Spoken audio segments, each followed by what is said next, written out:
কটা বোতল কটা? 29টা। 29টা মালেৰ বোতল। আৰ এটা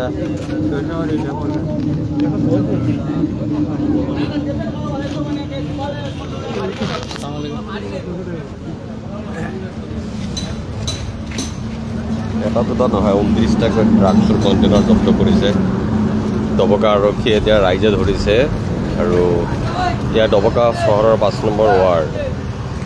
নম্বৰ ৱাৰ্ডৰ এই যুৱকজনে লৈ আহিছিলে আৰু ইয়াত বহু যুৱকে এই ড্ৰাগছ সেৱন কৰে বুলি কৈছে। এই যুৱকজনৰ পৰা আৰু এজন যুৱকৰ পৰা ড্ৰাগছ ক্ৰয় কৰিছিলে। আপোনালোকে দেখিছে ইয়াৰ ডবকা চহৰৰ গাতে লাগি থকা মিকিৰাটিৰ দৃশ্য।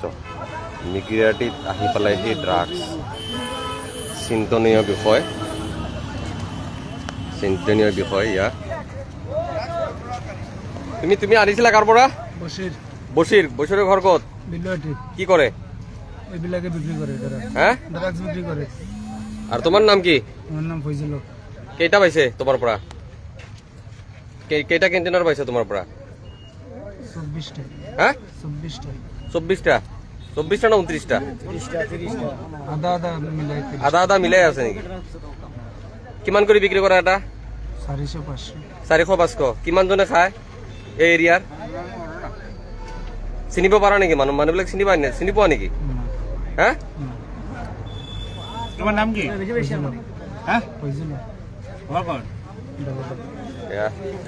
দেখিছে এয়া মিকিৰাটিৰ দৃশ্য। আৰু মিকিৰাটিত যদি এনেকুৱা পৰিৱেশ হয়, মিকিৰাটিৰ সচেতন যুৱকে তেওঁক আটক কৰিছে। আটক কৰি গছত বান্ধিছিলে। বান্ধাৰ পিছত আৰক্ষীক খবৰ দিছে। অৱশ্যে মাৰপিট কৰা নাই 5 নম্বৰ ৱাৰ্ডৰ। গতিকে আচৰিত ধৰণৰ কথা। কি ক'ব? মিকিৰাটিত তেনেকুৱা ধৰণৰ আই বিক্ৰী কৰি আছে। মানে ডবকাটো আৰু দুদিন পিছে ধৰিয়ে থাকে। আকৌ মানুহ সিহঁতে বেছি পেলাই আজি ধৰি দিব, আজি এসপ্তাহ পিছত আকৌ ডবকাত ধৰি থাকে, সিহঁতক আকৌ এৰি দিয়ে। এইবিলাক মানুহ ভাল এটা শাস্তি দিব লাগে। দুখ লগা খবৰ, আচৰিত খবৰ, ভয়ংকৰ খবৰ। ধৰিছে, ৰাইজে ধৰিছে।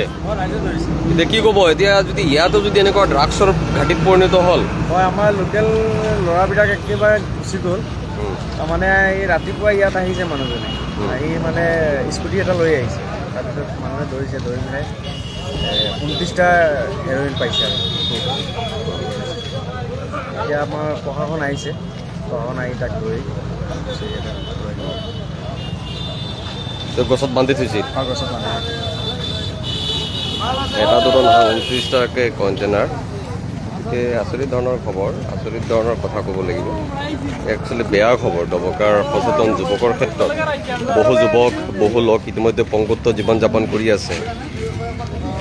ড্ৰাগছ সেৱন কৰি বহুতে এইডছ বেমাৰত আক্ৰান্ত হৈছে।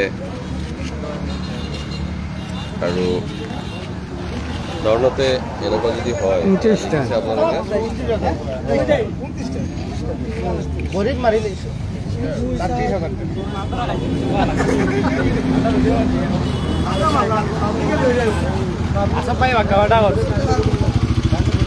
ডবকা চহৰত দেখা গৈছে এনেকুৱা ধৰণৰ পৰিৱেশ। 5 নম্বৰ ৱাৰ্ডে কওক, 10 নম্বৰ ৱাৰ্ডে কওক। গতিকে সাধাৰণতে 10 নম্বৰ ৱাৰ্ডত বহু লোক ইতিমধ্যে পংগুত্ব জীৱন যাপন কৰিছে। বহু ড্ৰাগছ আসক্ত যুৱকৰ এইডছলৈকে হৈছে আমি খবৰ পোৱা মতে। এইবোৰ নিয়ন্ত্ৰণ হ'বই লাগে, অন্য পৰিয়াল ধ্বংস কৰিছে। এনেকুৱা যদি পৰিৱেশ হয় তে চিন্তনীয় বিষয়। এয়া ৰিপৰ্টাৰসকলে আহি পাইছে।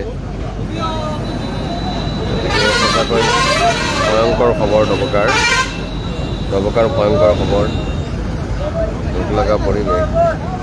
টকা আছিল, তাৰপিছত একবাৰ পইচাটো সোমাই দিলে। ৰাজস্থানৰ পৰা ধৰিছে, পইচাটো ঘূৰিব লাগে। কাকো দিলেও কিমান টকা? 10-12 হাজাৰ। হিচাপ কৰিব। ঘটনা তুমি কৰি ও বাইছে বাংলা দি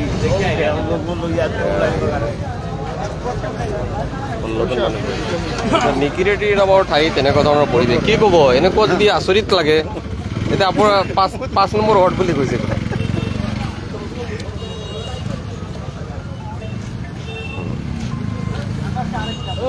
আমি ফোন মাৰি আছিলোঁ ব্যস্ত আছি আচৰিত ধৰণৰ খবৰ গতিকে দুখ লগা পৰিৱেশ যদি ডবকাৰ যুৱ প্ৰজন্ম এনেকুৱাকৈ ধ্বংসৰ মুখলৈ ঠেলি দিয়ে আচৰিত ধৰণৰ কাৰবাৰ হ'ব আৰু এয়া দেখিছে পুলিচে ইতিমধ্যে আটক কৰিছে ল'ৰাজনক আৰু ৰাইজে অভিযোগ কৰিছে যে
টোটেল কেইটা হ'ল 29টা আছে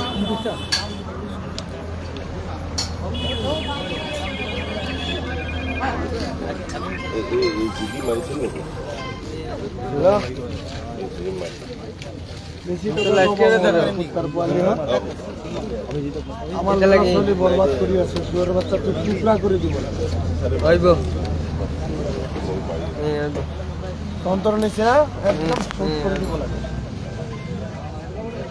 দেখখন বৰবাদ কৰিছে শুয়াৰ বাচ্চা আৰু মানুহে ভাত নাখায় এইবিলাকে গুখাই আছে তোৰ চেহাৰাটো কুত্তাৰ চেহাৰা জিডি নাম্বাৰটো লাগিছিল